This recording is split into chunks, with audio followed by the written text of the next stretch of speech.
This podcast is funded by Ted Dintersmith, the executive producer of the acclaimed film Most Likely to Succeed, and the author of the best-selling book What School Could Be.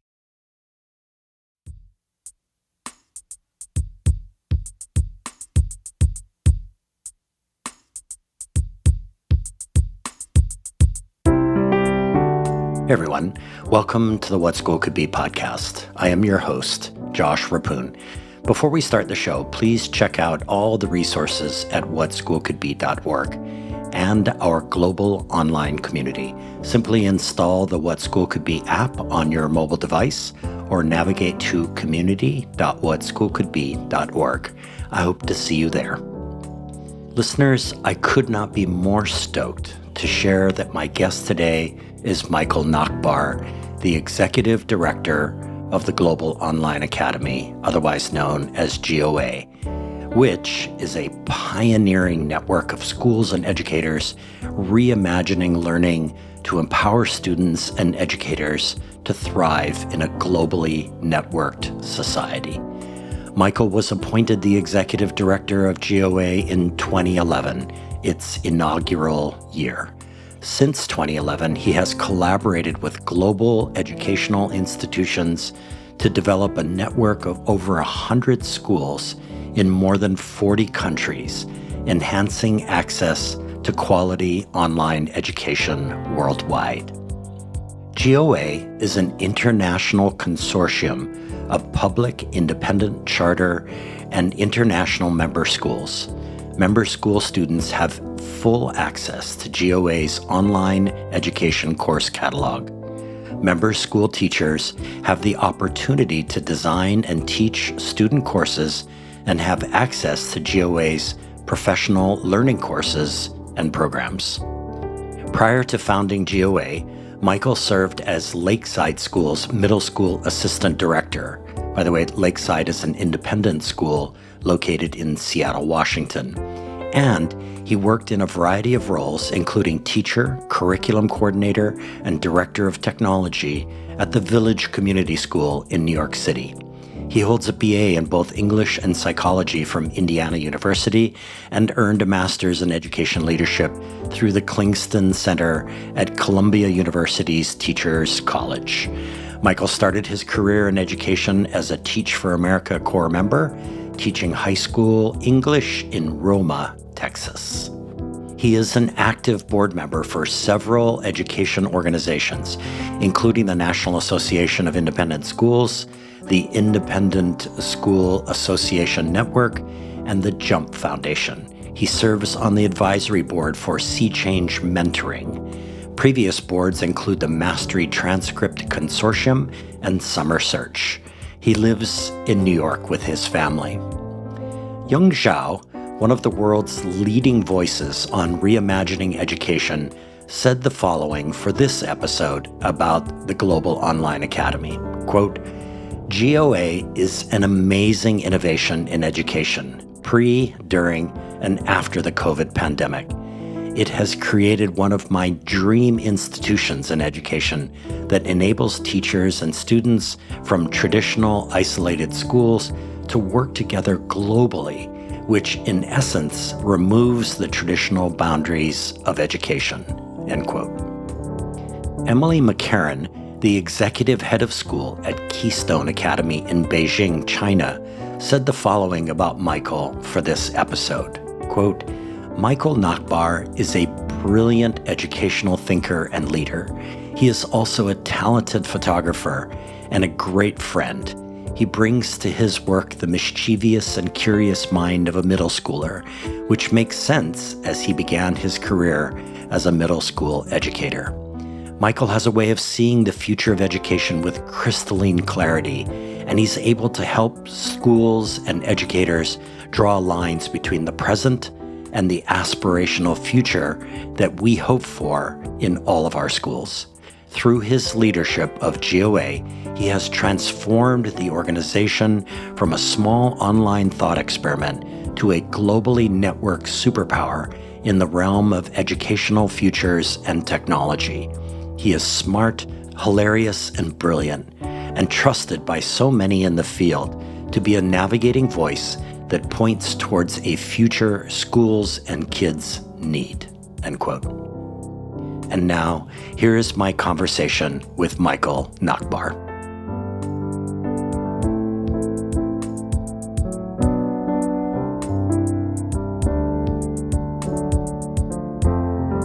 Michael, welcome to the What School Could Be podcast. Thank you so much for having me. So, Michael, one of the things our listeners need to know about you is that at the tender age of 17, you did a truly nutty, crazy thing, which is bike 3,600 miles across the entire United States of America with a group of 9 other crazy teens. So one of my favorite podcasts is called Experience Matters, hosted by Steve Shapiro. And Steve would surmise that you are still carrying the memories, experiences, and challenges of that bike trip as you do your daily work at the Global Online Academy, and really as you live your life. So if Steve is right, in what ways did this experience shape the Michael Nachbar I have come to know during my prep for today? Like, how did the arc of your life change as a result of that bike journey? Starting with a little question. I like it. One of those arc of your life questions. Yeah. Why not? It's still to this day when I look back and think about the events that fundamentally changed who I am and shaped me, that is still the thing I come back to. So I was 17, I wasn't into team sports in a big way or really any way. I really enjoyed cycling. Where I grew up, a lot of kids went to camp and things like that. That wasn't really for me. And so that summer, I just wanted to ride my bike. And so I started looking around and I found this trip and, they had a prerequisite and you had to have done a trip before. And I had never done it, but I just liked riding and they let me go. And it was the hardest thing I had ever done, ever in my life. I can still tap into the pain I felt. We started in Seattle and we hit the Cascades within the first week. And I had never seen mountains like that in my life. And so it was humbling to the core. And I think at the end of it, when I look back and think about how it shaped me, the kid who left for that trip was very different from the kid who came back. Everyone around me saw it. My sister even saw it, right? Like I just was different. And I think that if I were to summarize, what that change was, I think that I was very just kind of lean out. I was not super engaged when I left. Like I was, I did school, I did the things I was supposed to do that were expected of me, but I was not as engaged as I was when I came back. I feel like at the end of it, I was leaning into life in a way that I wasn't previously. And I think still to this day, that informs who I am and how I interact and engage with the world. And even as a dad, right? As a dad with my kids, as an educator, it like really impacted the way that I structured my classroom. As a dad, it impacts the kinds of experiences I want my own children to have. And even, with GOA, just thinking about the role that experiential education has on students informs the way that we teach and design learning experiences. So, there's really, it's everything. It's in the fabric of who I am. And I owe it all to that challenge that I did. Yeah, that's super cool, Michael. Although it happened to me when I was in my 30s, I did a kind of a nutty thing on a bike as well. I did something called RAGBRAI, which is the Des Moines Register Great Annual Bike Ride across the state of Iowa, albeit it was only 600 miles and it was 7 days. But that was a hugely transformative experience for me. And I really hear you about, at the end of that, I think I was a different person. And there was, we weren't self-contained the way that you were carrying all of your equipment. We did indulge in having a truck carry our tent to the next stop and all of that. But I still just remember, I think for me, it was more about the people that I met. And obviously, 20,000 people riding across the state. So in that way, that was what was transformative for me, was just suddenly, as a very introverted kid from Hawaii going to school in Iowa, that moment of meeting all those people and biking with all those people was huge. And so, we come back to experience matters, right? It really does. And so, Michael, more than one person has mentioned to me your passion for photography.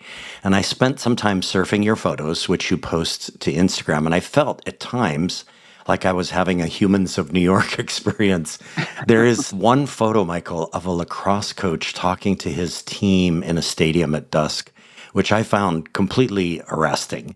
And so for a number of years, I too had a photography project on Instagram, which I really loved curating. So how does your photography work help you see and read the world? And what competencies and skills have you developed in the area of photography that transfer over into your life as an education leader, a family member, a community member? Oh, I love that. And that photo that you're talking about is really special because that is my son's lacrosse team. Mm, And the coach he's amazing. And that was their last game. They got to play on the local varsity field. It was under the lights in the evening, and it was a big deal for them. And it was a really fun way for them to close out the season. They didn't win.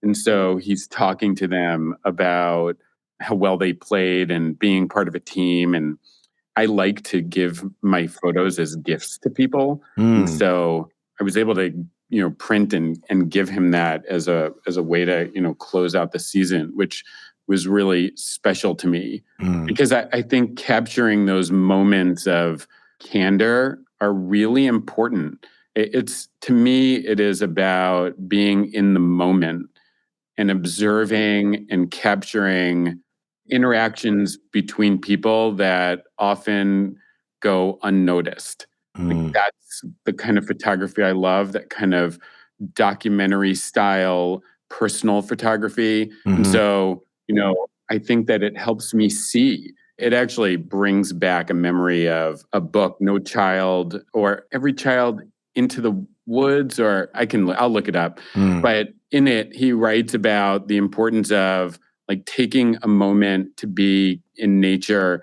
And he talks about a child who, a butterfly lands on their nose, mm, and the importance of like being in the moment and observing that. And I talked about that once at an opening session when I was working at Lakeside, and offered it as advice to parents and guardians. The book, it's Last Child in the Woods by Richard Louv. That was the book. right. And I think that, that idea of, what it means in photography just to observe and then capture is similar to what it means to be an educator, right? What it means to be a parent and guardian.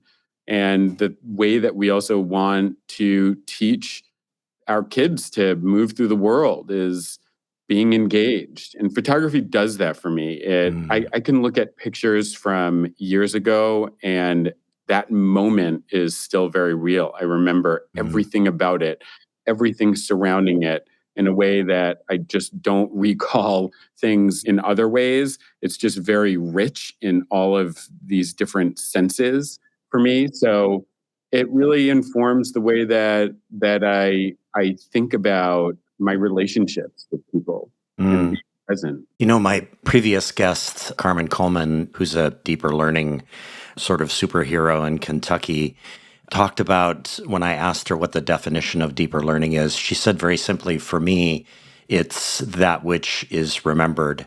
And in a way, that's what you're saying, is that as you read the world, as you see the world, and you observe it through the lens of your camera, whatever that camera is, in a sense, you're having something, an experiential moment that's quite deep. And because of that, you remember all of the details of it, like that photo, that lacrosse photo, right? Is that a fair way of looking at it? Absolutely. I love that connection. Yeah. And, I had what happened to me, Michael, was because we share a love of biking. I actually got grounded a few years ago because I was almost hit by a car and I flipped up in the air and I broke both my wrists. So I'm fine now, but I couldn't bike for more than a year.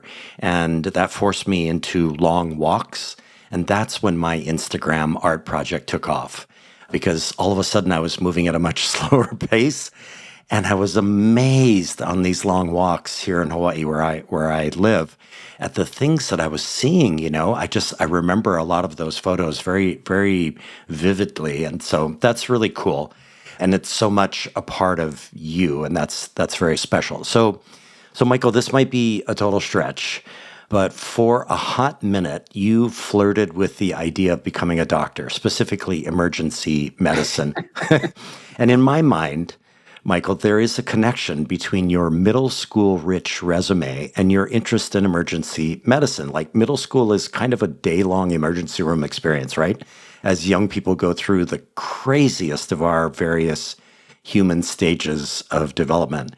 So is this too much of a stretch or spot on or something between? That's funny. So that bike trip, one of the neat things is when I started teaching, I had summers free. And so I had always wanted to go back and work at that company that I had done my trip with when I was a kid. Mm, So I did. I would lead these bike trips.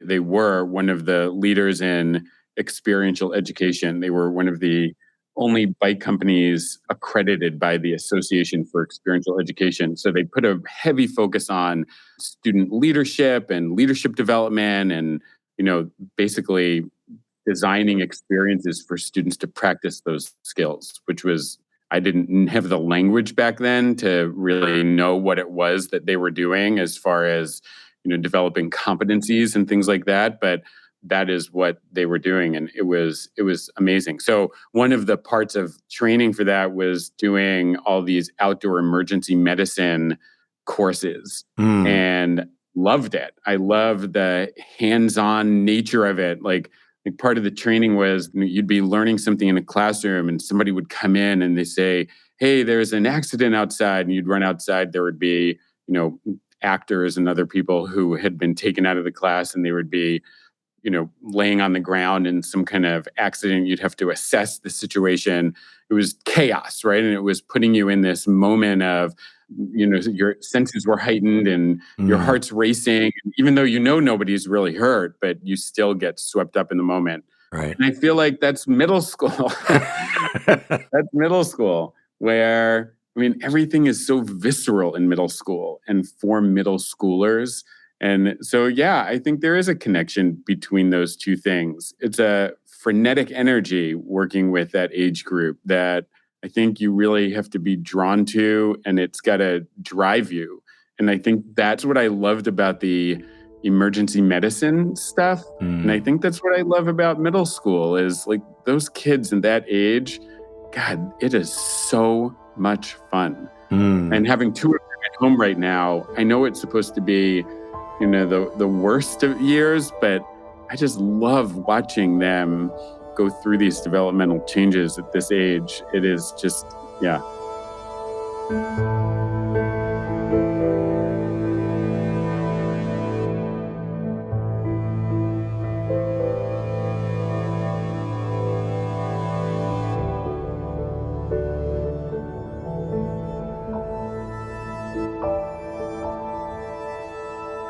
One of my previous guests, Chris Baum, is the author of a great book called Finding the Magic in Middle School.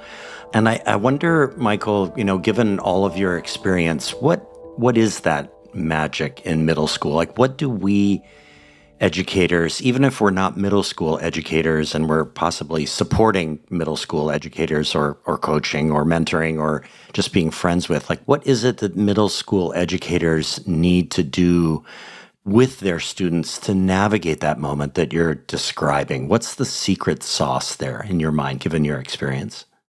I forget where I read this, but the changes that middle schoolers are going through, like the changes in their brains, their bodies, the only time that humans go through that much change is in infancy. Mm, So it's, I think, the first 2 years of their life match developmentally. I mean, the developments aren't the same, but the magnitude of the changes and what's happening in their body are similar in middle school and in that age, 12 to 15. Right. And I think it's important to remember that, right? Like knowing that these kids at that age are changing everything about the way that they interact and engage and view the world. And I think that, it's really hard. They don't know what's going on with them. Their friends are confusing to them. And I think it just takes a really high level of empathy to work with that age group. I think middle school teachers are amazing. And when they can create that safe place for kids to, start going through those changes and the way that they are viewing the world is a really magical time. Mm. It's my favorite age group that I've ever worked with. Mm-hmm. Yeah, Michael, when I first started this podcast more than 3 years ago, I was never a middle school educator. I taught high school, but I was amazed at how quickly, as I was interviewing middle school educators, I came to appreciate the work that they were doing. That it's such an extraordinary physical time for kids and including their brain development. And I just got this really strong sense through all of these episodes that in some ways the secret sauce was actually working with that rather than trying to control it. That to me was, kind of where the magic is. And I think that that's what you're alluding to. Okay, so Michael, one more question before we go to our first break. You shared with me the following, and I quote, "One crazy awesome moment that I look back on with fondness was the opportunity to co-teach a math class because the school was undergoing construction and we needed to combine classrooms. So Anna, my co-teacher, was a true mathematician while I was the pedagogue. And the way we taught together was like this incredible dance. It was amazing," end quote. So what was this incredible dance, Michael? What did you bring to the table? What did she bring to the table? And how did this dance impact your combined students? I'm just wondering if you can allow us to be observers looking historically into this moment and what made it amazing.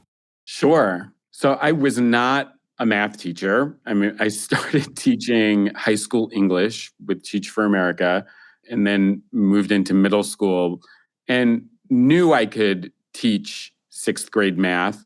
Just I knew that I could break it down and, with support from my colleagues and, designing the scope and sequence of the course, but working with the students in the class was really, that was what I loved. And I think one of my strengths. So when Anna and I started working together, she showed me this side of the math, the concepts that, they were so deep.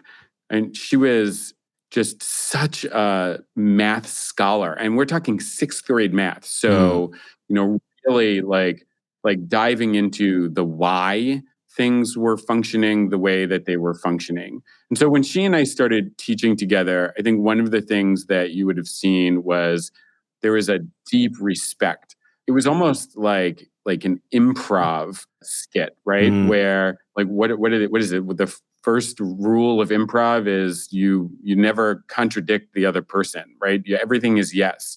And I feel like she and I just danced in that way that we just kind of moved in and out, observing each other in the way that we were working with students. And so, even if there was a student who needed like clear explanation of the basics, that might be a great student for me to work with. But, a student who needed to, dive deeper into the work might be somebody that she was working with. Or there was just always if somebody had a new idea, there was a freedom to try it, right? And that you would get support from the other person.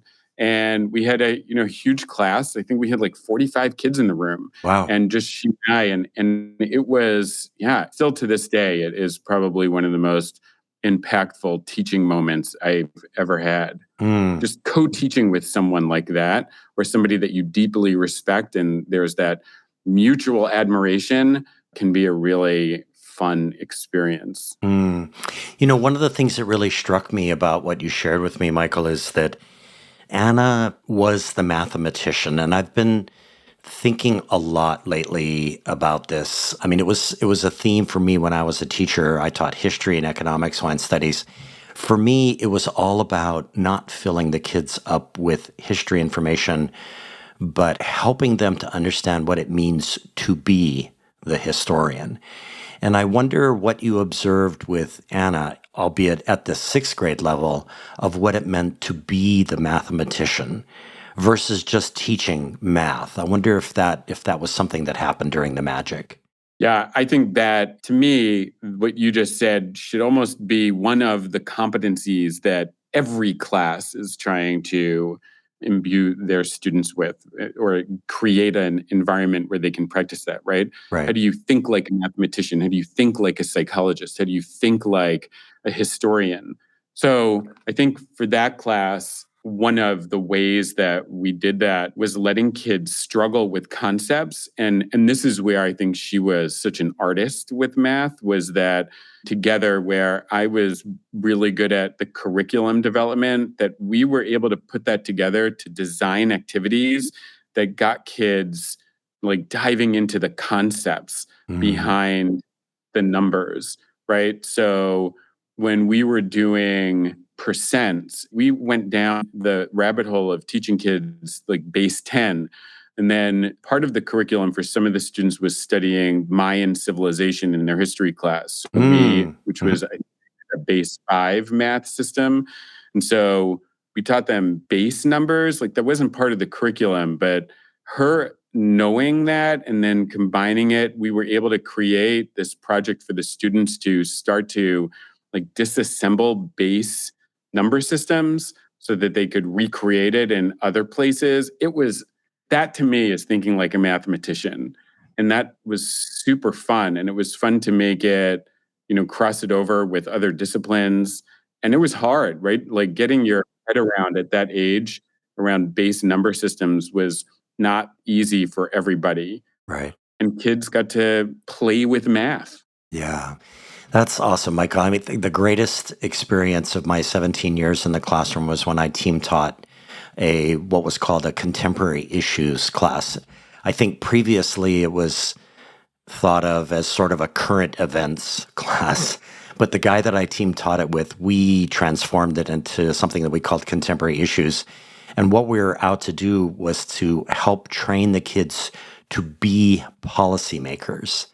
And so we inserted them into these wicked hypotheticals, these simulations, and it was just magic watching them struggle through the process of learning to make policy, just in the same way that your students were struggling to figure out how to be a mathematician, to struggle through mathematical concepts. And that's the kind of thing, Michael, that just gives me goosebumps. It's like, that's what education could be, right? So that's awesome. That's an awesome story. So, hey, everyone, we are speaking with Michael Nachbar, the Executive Director of the Global Online Academy. Stay with us. We will be right back. Hi, fellow educators. I'm Steve Shapiro, and like you, I'm excited about the possibilities of what school could be. Please check out my podcast, Experience Matters, where I talk to guests ranging from big national thinkers like Daniel Pink and Tony Wagner to recent high school graduates about the most profound learning experiences of their youth. Then we dig into the implications for how we can reshape schools to produce powerful breakthrough learning for all of our students. Education can take many forms, but whatever form it takes, experience matters. Hey there. Are you interested in hearing weekly conversations with authors, leaders, and practitioners at the forefront of learning and education innovation? Then you'll love the Getting Smart podcast. This podcast amplifies the incredible work being done by some of the most innovative minds in education. Learn new leadership styles, new technologies, new frameworks and mindsets, and get the fuel you need to stay motivated and curious. Together, we can empower all learners to thrive. It's available at gettingsmart.com or wherever you listen to podcasts. Hi, friends. This is Toy Hirschman from EntreEd. It is my great honor to uplift this excellent podcast, What School Could Be. As always, we are super excited to support innovation in education. We've been lucky enough to feature some of the incredible What School Could Be educators on our podcast. If you are looking to be inspired by entrepreneurs and entrepreneurial educators and other great minds from across the world, check out the Entre Ed Talk podcast, and please like and subscribe and leave a review. Thanks for tuning in. Hey everyone, we are back with Michael Nachbar, Executive Director of the Global Online Academy, a global consortium of independent, public, and charter schools that provides classes for students, professional development for teachers, and an international network of peers for school communities. So, Michael, before we get into elements of the Global Online Academy, I want to tap into your interest in making predictions. I read all your blogs and all of your predictions, and it was really fascinating, Michael, to read some of the things that you'd written before the pandemic, which is really cool because obviously now a lot of things have changed. So anyway, my nephew, Evan Beachy, works in the Strategy and Transformation Division at Kamehameha Schools, which has 3 campuses on 3 Hawaiian islands that serve over 7,000 students. And by the way, KS is also a GOA member. So Evan recently presented a slide deck about the future of education and education funding to some philanthropists in Hawaii. In the deck, he made some predictions, which I would love to run by you for your reaction. So let's make this a lightning round where I share each prediction and you briefly evaluate it. So by the way, Evan's predictions were drawn from 2 conferences he attended this spring of 2023, one of which was South by Southwest EDU. All right, so here we go. Number 1. So Michael, Evan argues that an emphasis on competencies and career pathways and artificial intelligence will push a transformation in what college is and means to Americans. What are your thoughts?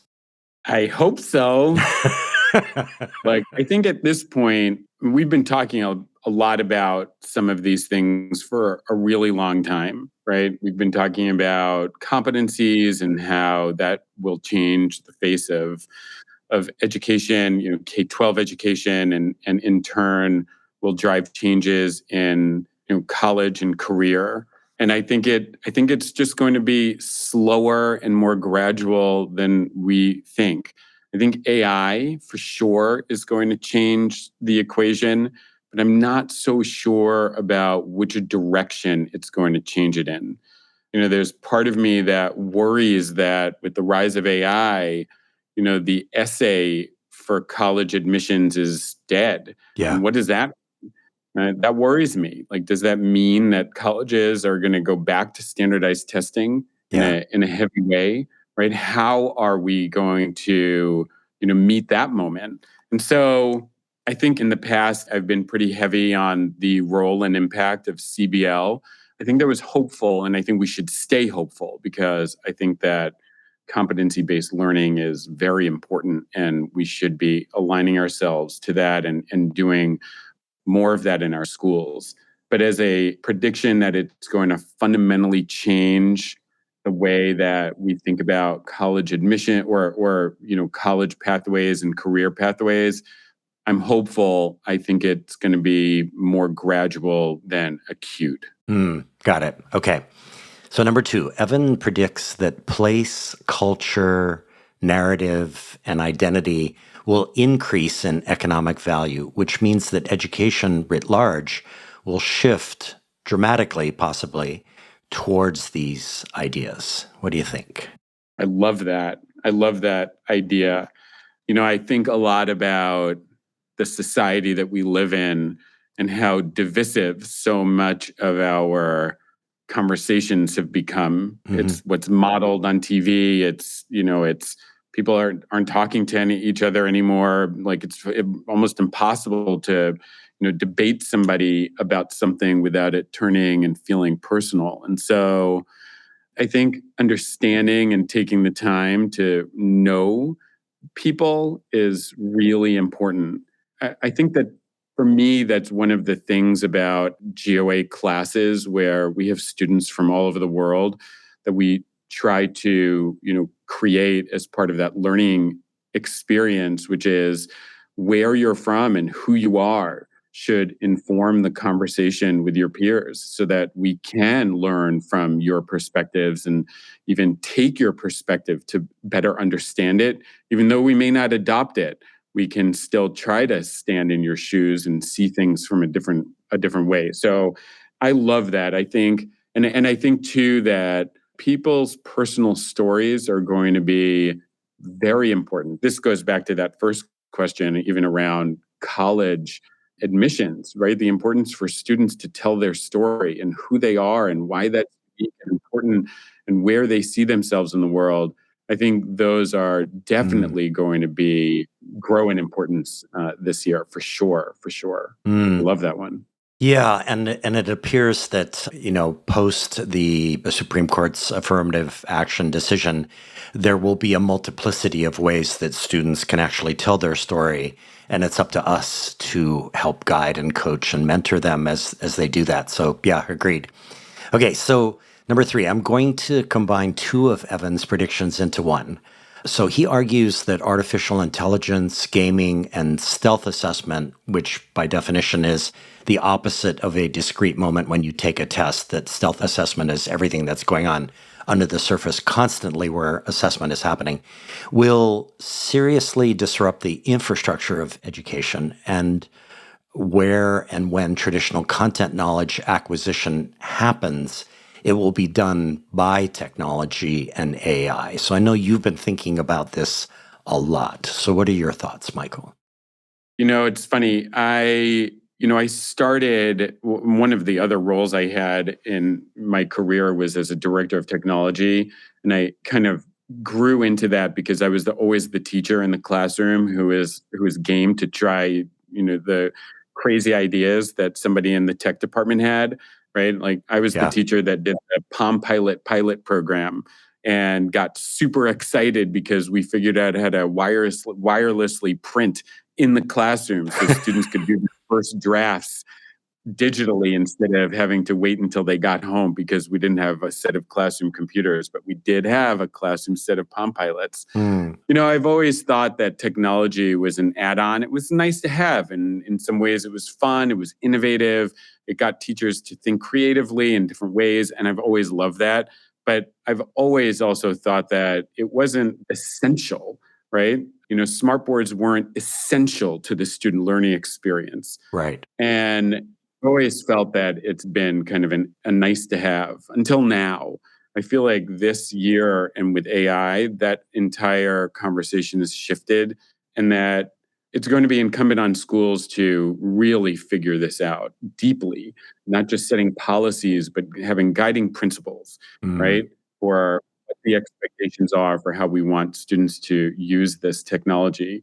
And I think that what Evan's saying around self-assessment and self-reflection and that metacognition is definitely going to be one of the tools that teachers are going to need to work with kids on developing as a skill, because they're going to need to think about what their role and contribution is in that learning cycle for themselves. So yes, I think that will definitely be one of the major shifts that we're going to see in what teachers and educators are asking students to do and the way that we assess.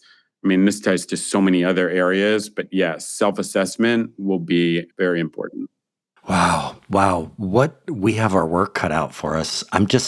You've brought home for me in a very dramatic way here, just thinking about what a moment this is and how much work needs to be done to get to that point on the part of educators. Whew, boy. Okay.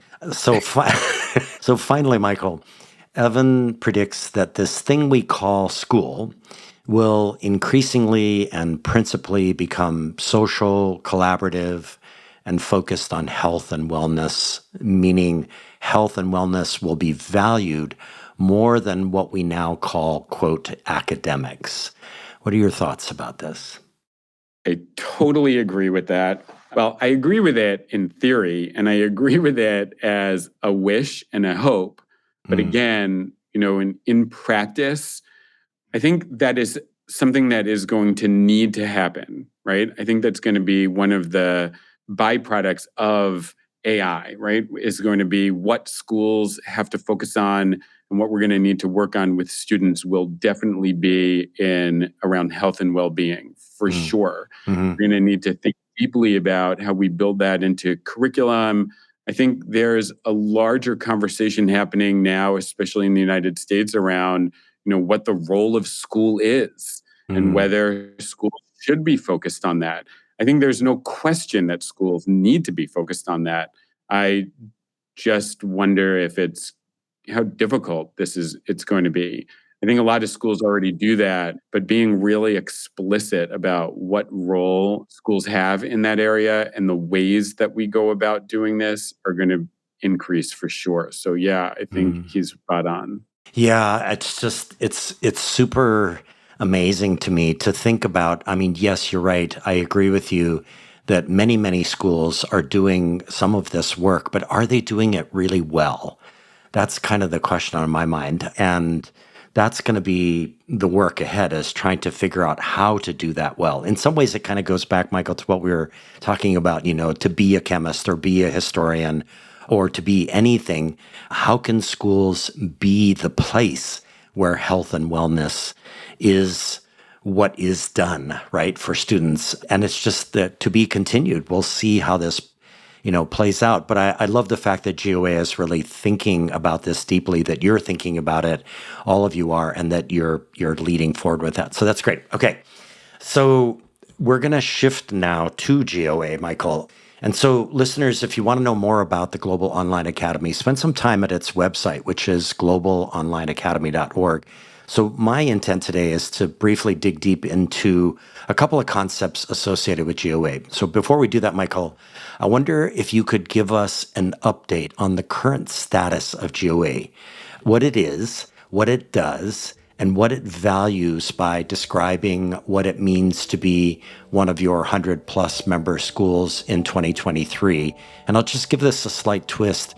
Given I am based in Hawaii, Michael, briefly, what does it mean for example, tiny Parker School on Hawaii Island or the giant Punahou School on Oahu, for example, to be members of the GOA here in 2023?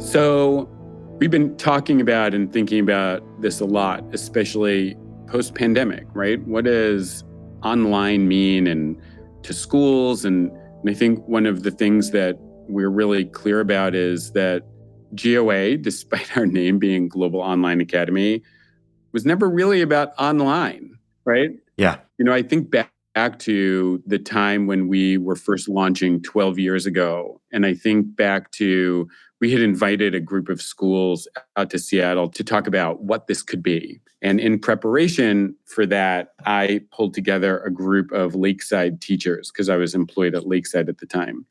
And the goal was to develop sample units so that we could show the people who were coming what it was we were talking about, right?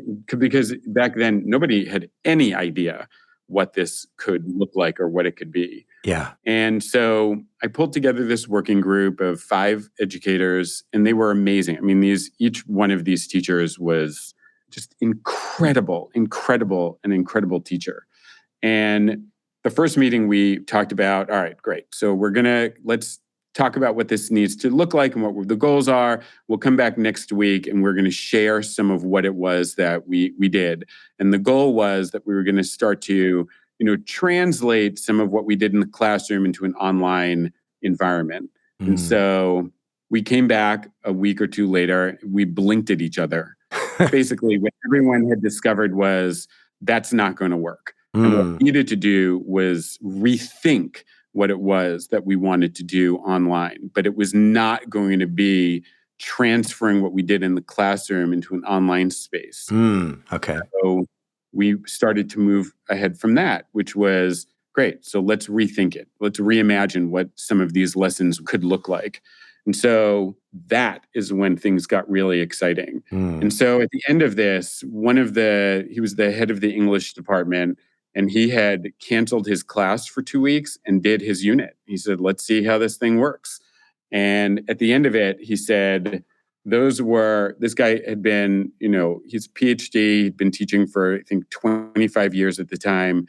And he said, those are the most democratized discussions I've ever had in my career teaching. Wow. And I looked up, I was like, wow, that is quite a statement coming from you. And then I had another teacher who was a science teacher who had this assignment on photosynthesis where students created presentations. And he asked himself, like, why do I have all the kids present? Like, when he thought about what that looked like online, it didn't make sense for everyone to present the same, like a different version of the same thing. And so he flipped it. He gave them an outline of a completed presentation, and he asked the students, how would you narrate this as a demonstration of concepts? And so he turned what usually was a deductive presentation of, what is photosynthesis into an inductive one, right? Here are the answers. What are the questions? And wow. These changes really informed everything that we set out to do at GOA from the very beginning.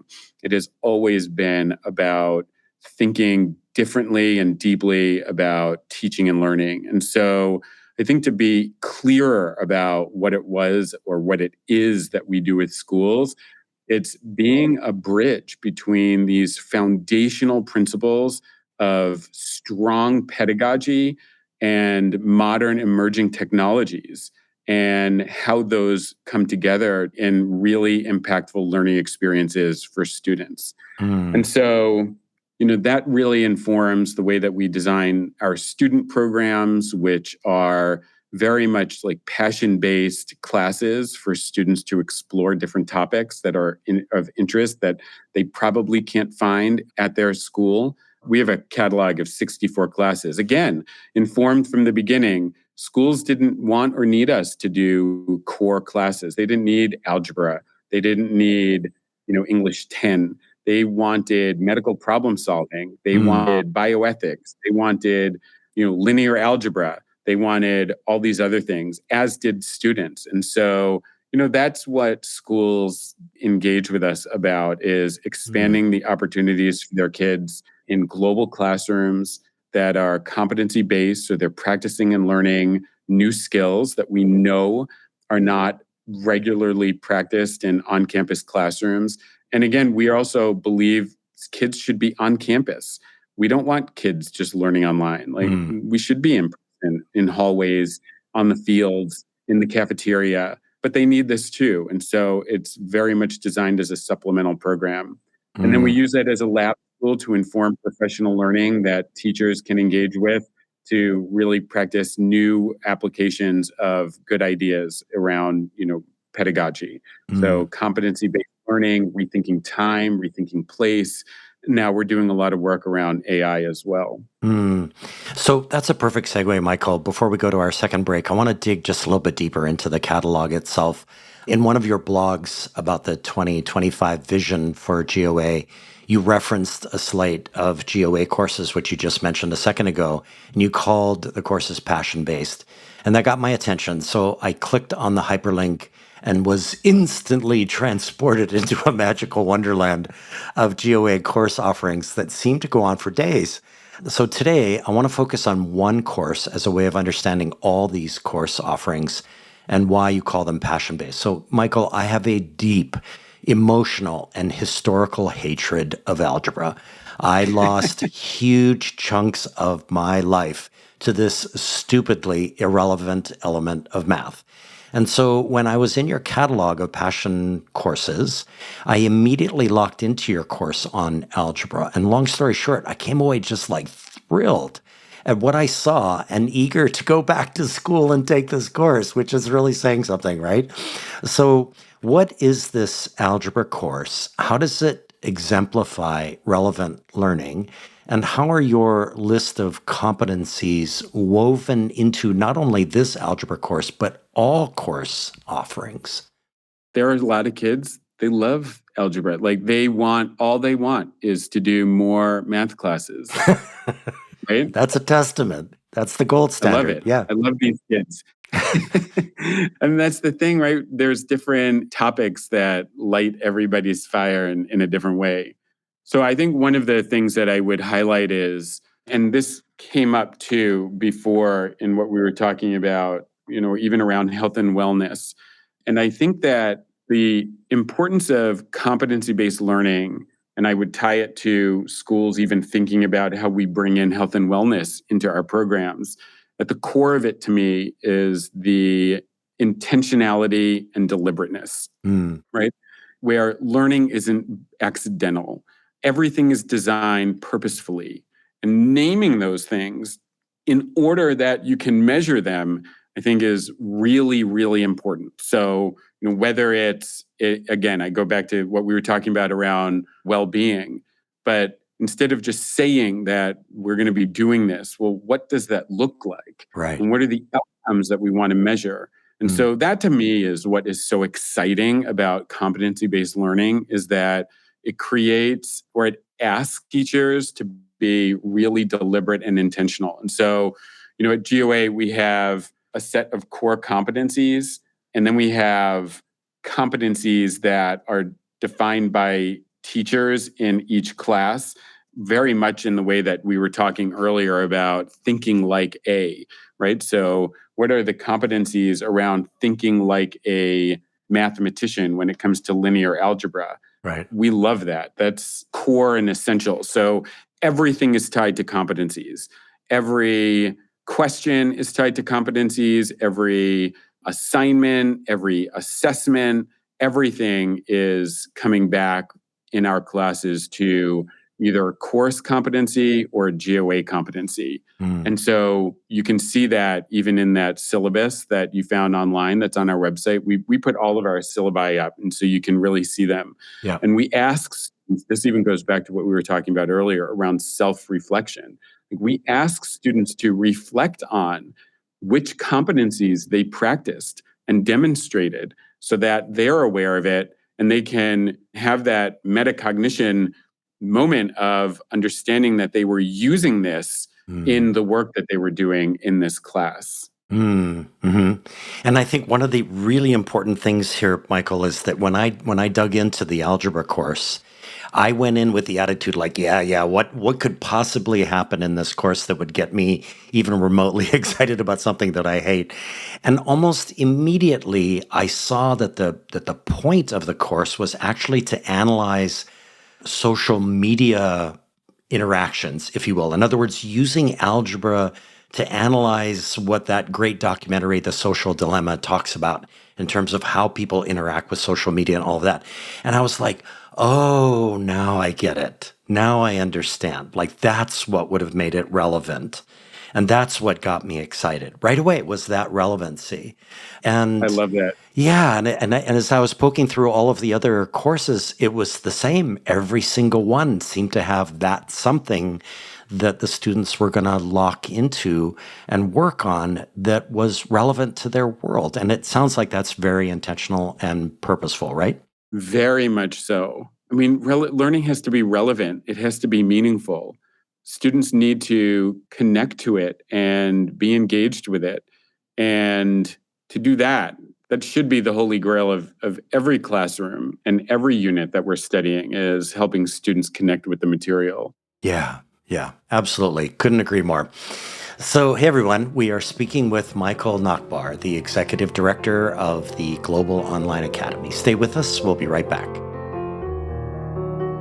This is Guy Kawasaki. If you want to learn how to be a remarkable person, please check out my podcast, Remarkable People. I interview people like Roy Yamaguchi, Margaret Atwood, Jane Goodall, Stephen Wolfram, Steven Pinker, Ariana Huffington, and Steve Wozniak. The point of the podcast is to help you become a little bit more remarkable. To learn more, go to remarkablepeople.com. Thank you.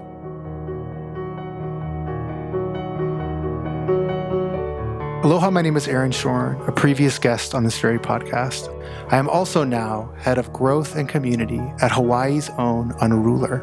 Unruler is a collaborative mobile and web platform that that accelerates innovation, grows culture and community, and celebrates learning. Learners post multimedia, tag their learning, and through comments are able to work together asynchronously. Each post is a moment of learning that forms the foundation of a joyous learning journey. We can be found at unrulr.com. Mahalo. Are you ready to shake things up in the classroom? Then get ready to blast off into the future of education with the Teacher Nerds podcast. Join Joe DiPaolo and Ron Nober as they share their own experiences, as well as talk with guests who are experts and innovators in education. From engaging teaching techniques to the latest educational technology, this podcast is a must-listen for anyone passionate about the future of learning. Subscribe and get ready to learn with the Teacher Nerds podcast. Hey everyone, we are back with Michael Nachbar, Executive Director of the Global Online Academy, a global consortium of independent public and charter schools that provides classes for students, professional development for teachers, and an international network of peers for school communities.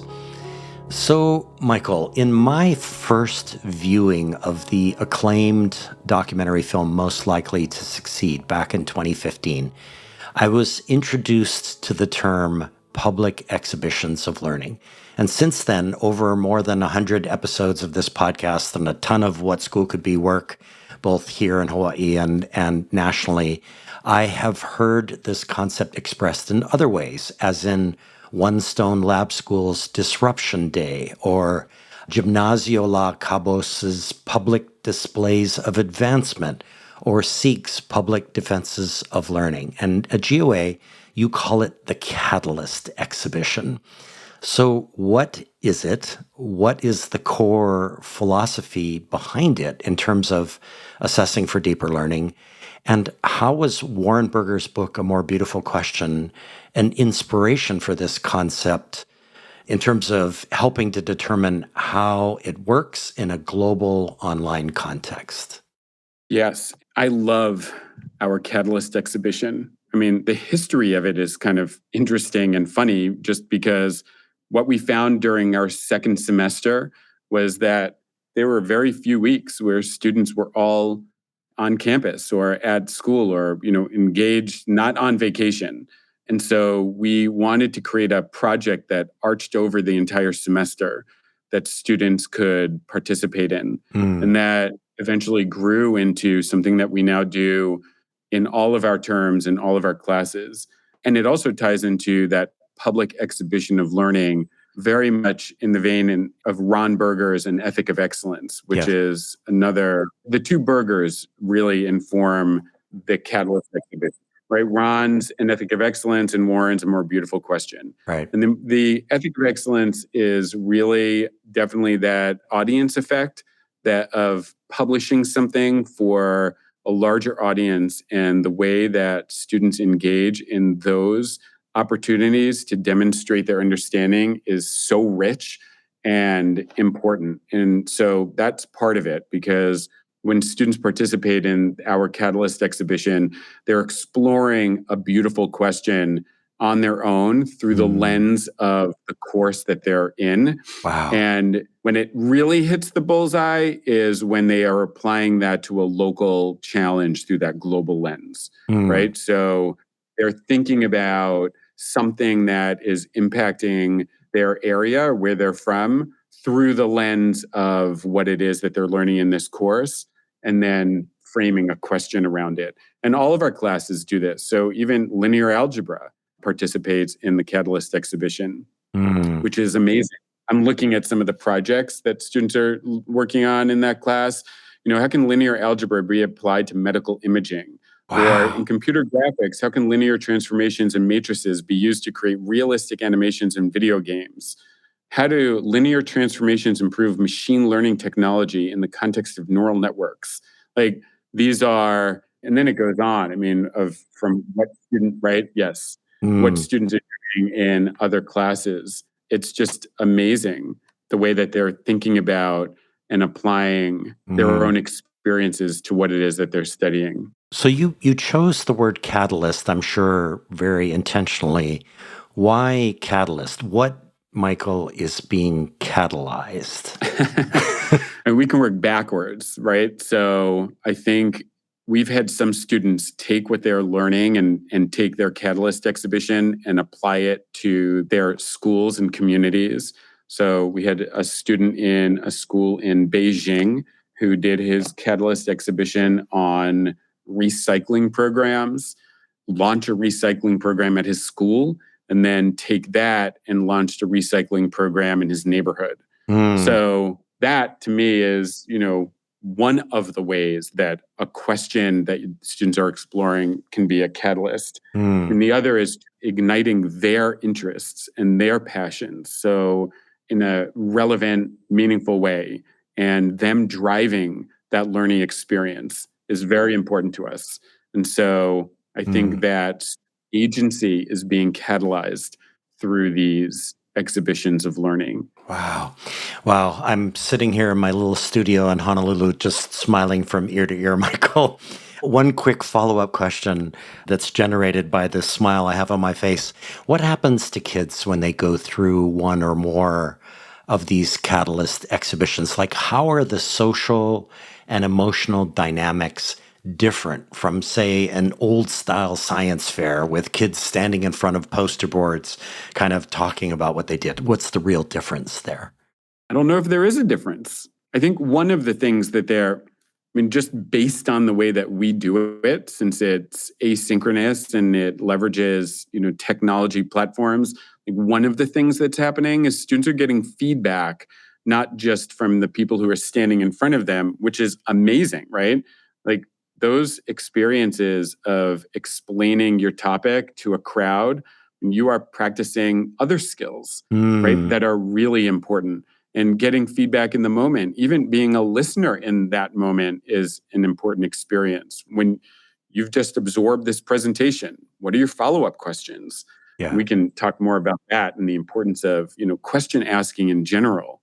But in this context, students are able to, make connections. So they're getting feedback from their peers on their projects in their class, but then also outside of it.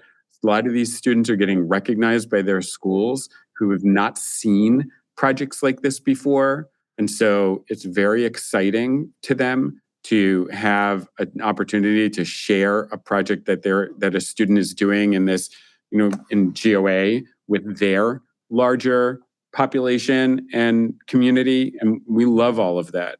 It catalyzes conversations, right? Connections. Right.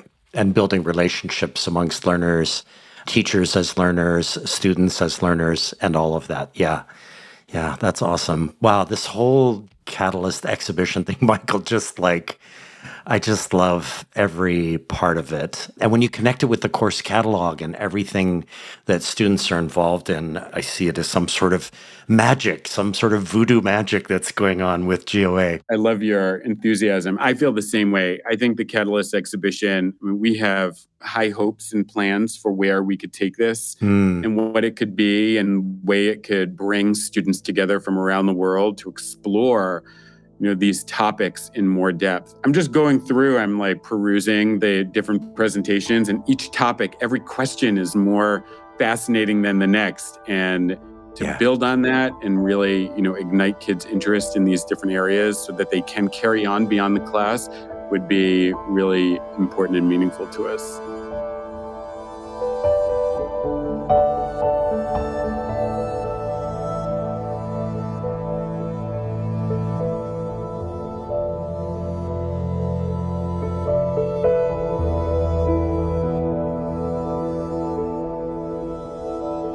Yeah, that's awesome, Michael. And in fact, all of this work that I did to prepare for today caused me to go back and start to read Warren Berger's A More Beautiful Question a second time. And it's even more beautiful the second time than it is the first time because it was coming in the context of, the Catalyst exhibition. So that's great. Okay, so a couple more questions before we bring this awesome conversation to a close. So Michael, let's come full circle here at the end of this little more than an hour. You provided me with an absolutely fascinating slide deck created by Reed Hastings, the CEO of Netflix. And this 125 slide deck provides a deep look into the internal culture of Netflix and the specific values the company holds and thrives on. And so slide 80 provides the following quote from The Little Prince. And I quote, "If you want to build a ship, don't drum up the people to gather wood, divide the work, and give orders. Instead, teach them to yearn for the vast and endless sea," end quote. So, Michael, in what ways is the spirit of this quote part of the DNA of the Global Online Academy? What is the quote sort of suggesting to us educators here in the summer of 2023? I mean, as an organization, Yeah. it's funny, when we started GOA, we asked everybody to be very much a generalist in working on a lot of different things, which is amazing because it gave people a chance to, work on professional learning and support teachers. There was actually even very much a desire to not pigeonhole people in certain roles or with certain tasks, right? Right. So, person on my team who is very adept with technology, that he shouldn't be the tech guy. And, as we grew and as our programs expanded, what we realized was that a lot of people had these really specific superpowers, these talents that we should be tapping into. That guy was really good at technology and systems development. And so maybe he should be concentrating on that. And again, I think it aligns to the way that we approach the work that we do with students, which is igniting passions. And so I think we try to create opportunities for people, one, to really flex their superpowers. What is it that you're really great at? And where within the organization can we let you apply those skills and interests? And then two, what are we not doing that you're interested in, leading, and opportunities for people to do that work too. And I think that definitely aligns with that deck and the quote that you just read, right? Which is, we're doing classes, sure. And also we're, working with educators. And there's a lot of those things, but the why we're doing it, I think why is because we all believe that school can be better. Learning can be different for kids. And it doesn't need to be the way that we did it just because that's the way that we did it. And creating opportunities within the team for people to, do work that aims for that greater mission, I think is what's really exciting about being part of an organization like GOA. Yeah, that's awesome, Michael. I sort of took the yearn for the vast and endless sea to mean, actually, I took it back to the two burgers, to the ethic of excellence and a more beautiful question, because to me, that's what ignites the passions in me and why I got so excited as I was working through this prep for today and your course catalog and your exhibitions and everything about GOA. It just all sort of comes back to that feeling that you get when you are tapping into a more beautiful question and that you are progressing towards an ethic of excellence. And there's something about that. Yes, I'm an education geek, but I got really fired up about it, And so I've worked at a number of jobs, and that deck that you provided me, and I know you're really studying it intently, just really got me thinking about the work that I've done and the various careers that I've had and what sort of work environments that I'm in and what sort of companies I've worked for. So anyway, I'm kind of rambling, but boy, thank you for providing that for me. It's a great deck. It's amazing. Yeah. And every time I look through it, there's something else that I see. But things that I disagree with. So it's not all gospel, but it is definitely good fodder for thinking deeply about the work we do. Yep, absolutely. Okay, so Michael, I love to end episodes by having my guests shout out to a giant upon whose shoulders they stand. So you mentioned, besides your wife, 3 giants, 3 school heads who have had an outsized influence on your life. Eve Klieger, Anne Stavney, and Bernie Nell. So, Michael, what ties all three of these giants in your life together? What is the 3-in-1 distillation that lives in your metaphorical backpack as you head to work and to life each day? That's fun to think about. I would say opportunity, right? Each one of them gave me an opportunity to do something that I probably wasn't ready for, but was eager to try, and they let me. Each one of them let me try, and I love them for that. And those were the things that helped me grow, not just professionally, but personally, and shape me as, an educator, as a leader, as a person. It all comes down to, they let me try stuff. And I'm deeply thankful and grateful for that. Yeah, I can only imagine. And that's awesome, Michael. We can dedicate this episode to Eve, Anne, and Bernie and thank them for trusting you to try things. And that's really what we're all about as educators, hopefully, is when we work with students, with young learners, that it's all about giving them an opportunity to try something, even though they might not be ready for it in that particular moment. So that's terrific. So Michael Nachbar, thank you for being on the show today. We at What School Could Be are going to be cheering Global Online Academy on as it moves forward to help the country and the world to reimagine education. So thank you, Michael. Really appreciate your time today. Thank you so much, Josh. It was great to be here. My editor, creative consultant, and sound engineer is the talented Evan Kurahara. Our theme music comes from the vast catalog of music created by my friend of 40 years, the remarkable pianist Michael Sloan. Producer of 12 albums with over 100 songs, Michael Sloan is featured in Apple Music, Spotify, and all major music platforms. You can also find his work at his YouTube channel. Michael has listeners in over 100 countries and over 2,000 cities to date. Support these episodes with remarkable, innovative, and imaginative educators and education leaders by giving us your own rating and writing us a review at your favorite podcast store.